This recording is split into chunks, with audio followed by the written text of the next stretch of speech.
Sizə və özümə ilahi təqvaya riayət eləməyi tövsiyə edirəm.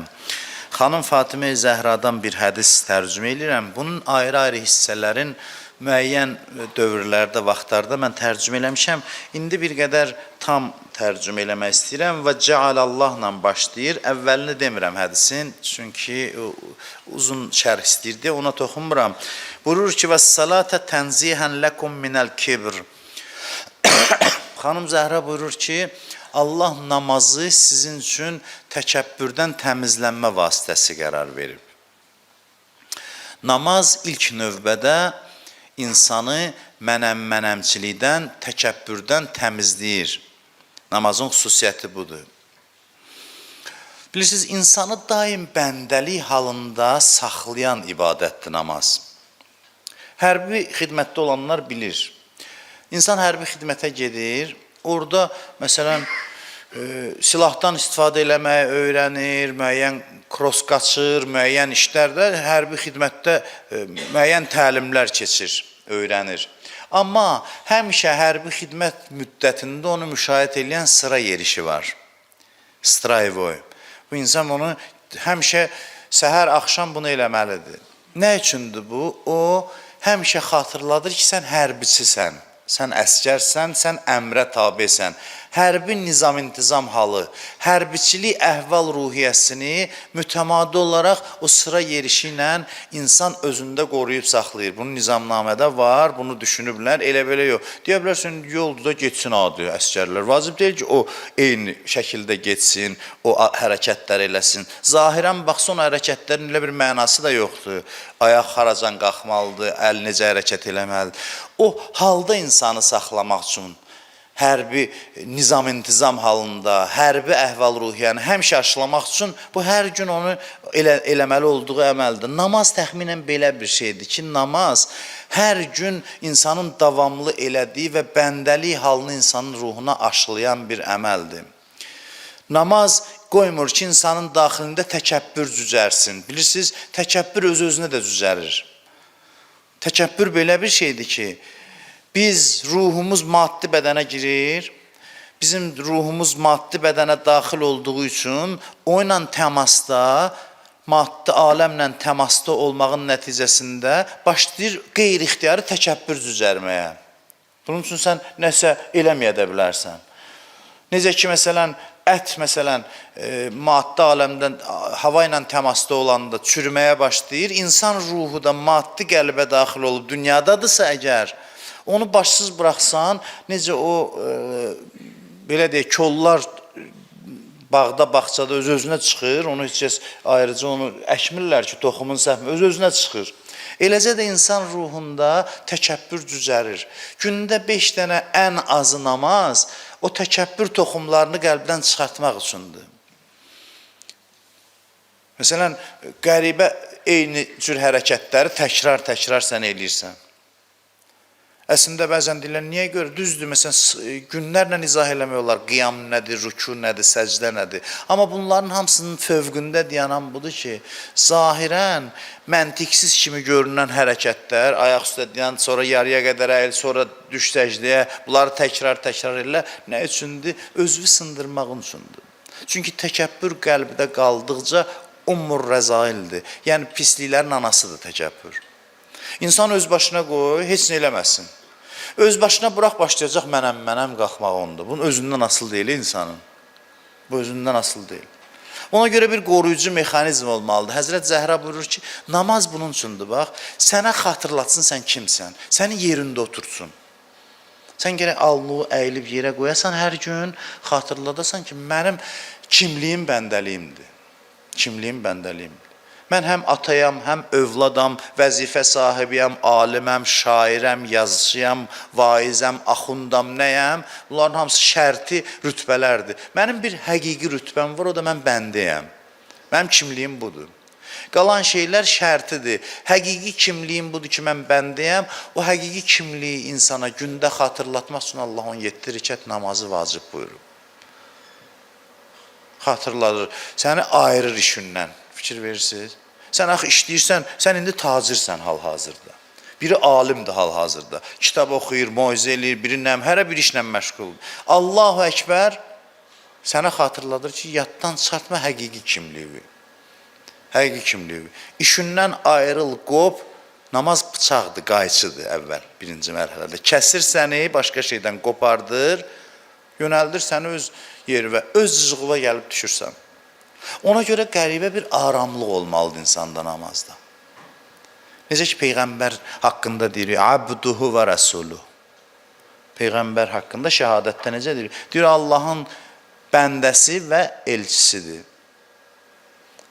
Həmin Allahın bəndəsi olan Peyğəmbər azan vaxtı deyirdi, ərihna ya Bilal, azan ver, bizi aram elə, bizi rahatlandır. Çünki biz qayıdaq öz kimliyimizə. Xüsusilə də namazı əvvəl vaxtda qılmağa özünüzü alışdırın. Bəhrəsini görəcəksiniz. Bəhrəsini görəcəksiniz. Bunu yolu gedənlər deyir ki, bircə il, mən özündən eşitmişəm Ayətullah Behçətin, bircə il, hətta diqqətsiz belə, bütün namazları düz azan veriləndə qılın, sonra nəql eləyir Əllamə Qazidən, deyir, kim bunu eləsə, bir yerə çatmasa, üzümə tüpürsün. O boyda alim deyir. Mənə lənət oxusun, deyir. Görün, nə qədər əmindir.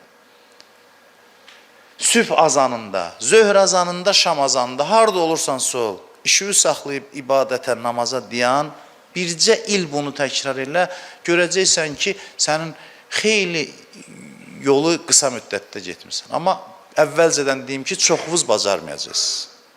Sizi ruhdan salmaq üçün demirəm, bunu əvvəlcədən deyirəm, biləsiniz də sadəcə. İndi qərar verin, yoxlayın. Görün, bunu bir il ərzində bütün namazları eləyə bilsəz, mən inanmıram şəxsən. Ən azı mənə sübut eləmək üçün deyən, böyle eləyərəm, bir il sonra gəlib deyərəm ki, mən elədim. Düzdür, mənə görə eləmirsiniz bunu, amma hər bir halda asan işdə deyil. Amma insan nədənsə başlamalıdır, elə deyil. Nədənsə başlamalıdır. Başlamaq üçün sizə yol deyirəm. Bundakı mənim dediyim yol deyil ki, deyəsiniz, bu bəlkə səhv deyir. Bu Əhl-i Beytin məktəbinin, Quranın, Peyğəmbərin təlimlərinin nəticəsidir ki, yolu gedən insanlar bunu təklif ediblər ki, namazları düz azan vaxtında qılın. Heç nəyə baxmayaraq. Ondan sonra buyurur ki, və zəkat təzkiyyətən lin-nəfs və nimaən fir-rizq. Buyurur ki, Allah zəkatı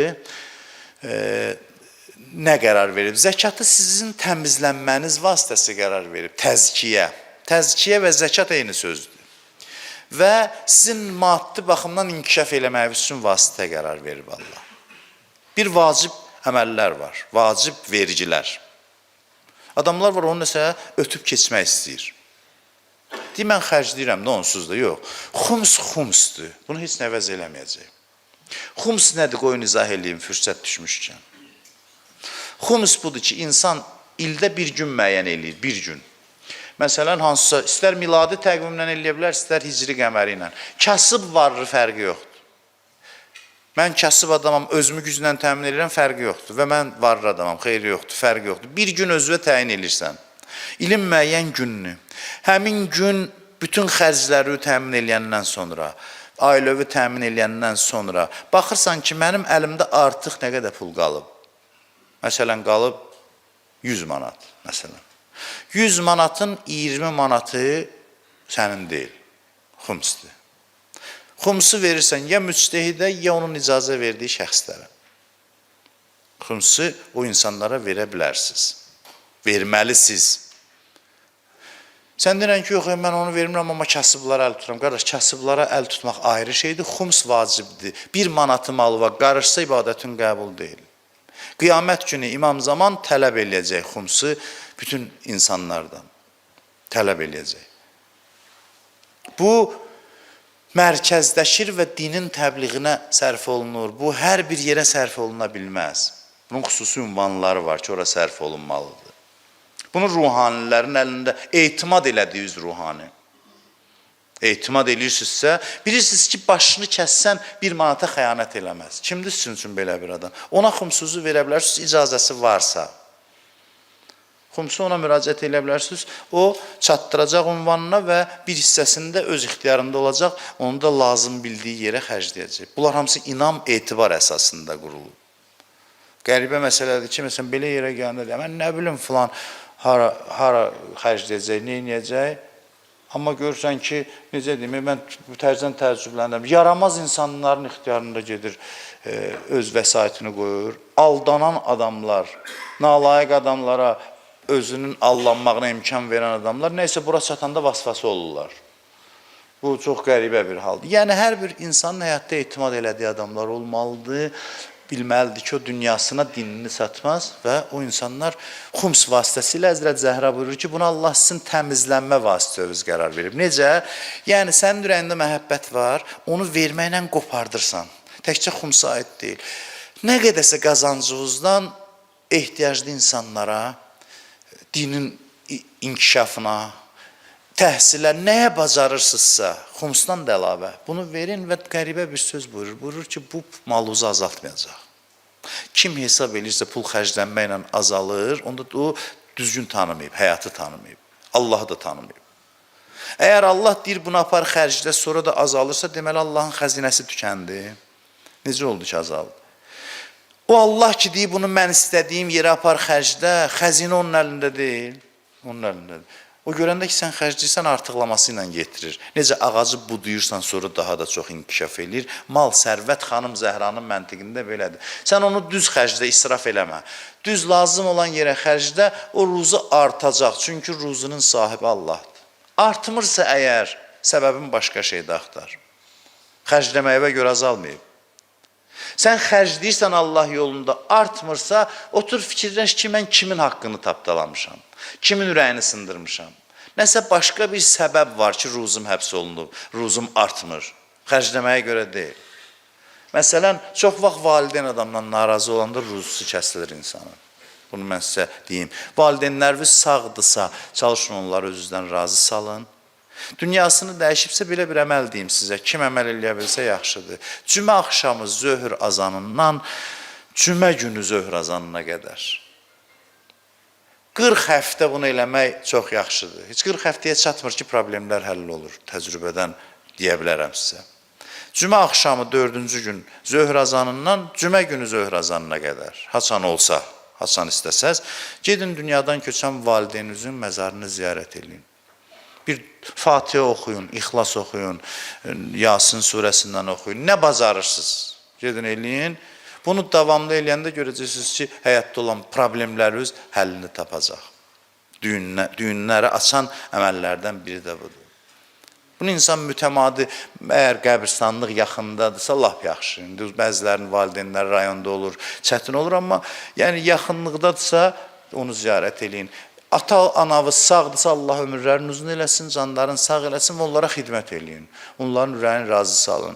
Nəsə bir yaxşı bir iş görün, əllərindən öpün, xidmət eləyin, xoş bir söz deyin. Nə badə valideynləri özünüzdən narazı salasınız ki, bu ruzini azaldır. Ondan sonra buyurur ki, və siyam təsbitən lil-ixlas. Allah orucu qərar verib ki, xalis niyyətinizdə sabitləşdirsin sizi. İxlasa çatdıran vasitə orucdur. Niyə görə? Çünki insan Allahdan qeyrisindən qopmasa, Allaha bitişə bilməz. Oruc adamı hər şeydən qopardır. Adamı qopardır Allahdan qeyrisindən. Oruc yeganə ibadətdir ki, eləmədən ibarətdir. Yox. Orucda elə əmri yoxdur, bilirsiniz? Bilirsiniz də, bunu hamı bilir. Orucda belə bir əmr yoxdur, bunu elə. Orucda ancaq eləmədi, yemə, içmə, eləmədən ibarətdir oruc və Ramazan ayının orucundan əlavə qəzası olanlar həftədə 1-4-cü günlər imkan olanda tutsun.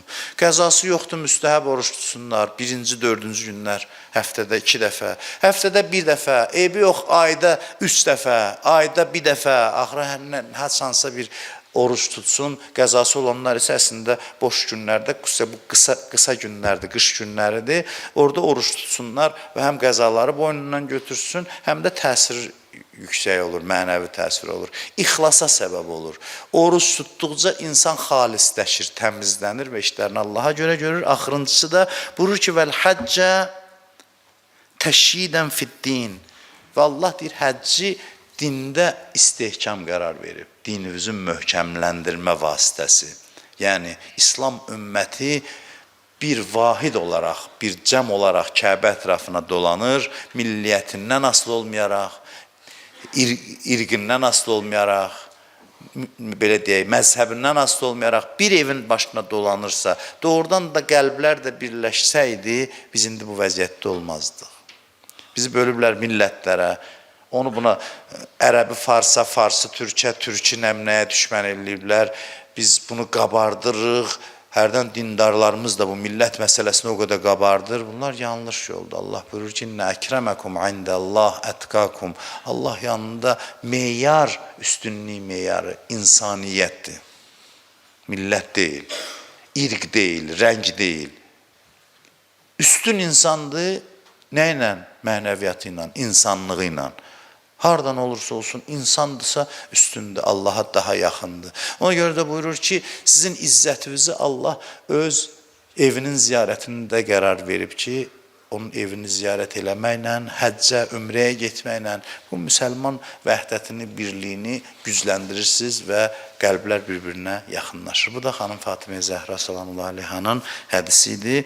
Günləri bitdi deyə dedim elə nöqtəni də xanım Zəhranın hədisi ilə qoyaq ki, inşallah əyyam-ı Fatimiyə arxada qaldı. Allah bizi bu əyyam-ı Fatimiyənin həqiqi əzadarlarından qərar versin inşallah. Allah bizi dünya və axirətdə xanım Fatimə Zəhradan ayrı salmasın inşallah. Allah bizə ömür versin, qismət eləsin hamımıza. Gələn həftədə cümə namazında iştirak eləyək və bu həmmam xutbəsinin şərhini yenidən davam etdirərik. Bu qədər.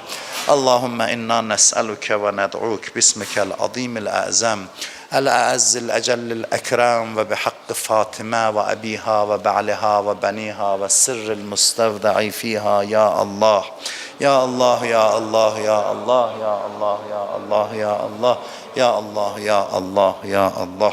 İlahi əllərimizi naumid qaytarma. Amin deyən dilləri lal öldürmə. Bağışlamamış bizi bu dünyadan aparma. Şəri olan hacətlərimizi rəva elə. İzzətin xatirinə izzətimizi əlimizdən alma. Bütün xəstələrə, nəzərdə olan xəstələrə şifayı acil mərhəmət elə. Ölənlərimizi qəriqi rəhmət elə. Qalanlarımızı öz istədiyin yola hidayət elə. Ailəmizdən, övladlarımızdan Allah düşməni, əhl-i beyt düşməni qərar vermə. Kimlər ki bizdən dua istəyirlər, iltiması dua deyirlər, hamısının hacətlərini rəva elə. Bizi bundan artıq bir-birimizə mehriban elə. İşğal altında olan Qarabağımızı azad eləməkdə bizə kömək elə. Bu torpaqların azadlığı uğrunda, ərazi bütövlüyümüzün bərpası uğrunda canını fəda eləmiş əziz şəhidlərimizi Kərbəla şəhidləri ilə məşhur elə. Ordumuzu, əskərlərimizi, zabitlərimizi ağla gələn, gəlməyən bəlalardan hifz elə. İmam Hüseyin əleyhissalamın ziyarətindən, dünyada qiyamətdə şəfaətindən bizi məhrum eləmə. Ömrümüzün axırınacan bizə halal, minnətsiz ruzi mərhəmət elə. İmam Zaman ağanın mübarək olan qəlbin bizdən razı elə. Ağamızın zuhurun tez elə. Əudu billahi minəşşeytanirracim. Bismillahirrahmanirrahim. Qul əudu bi rabbin nas, malikin nas, ilahin nas, min şerril vasvasil xannas, əlləzi yuvəsvisu fi sudurin nas, minəl cinnəti vən nas. Sədəqəllahul aliyyul azim.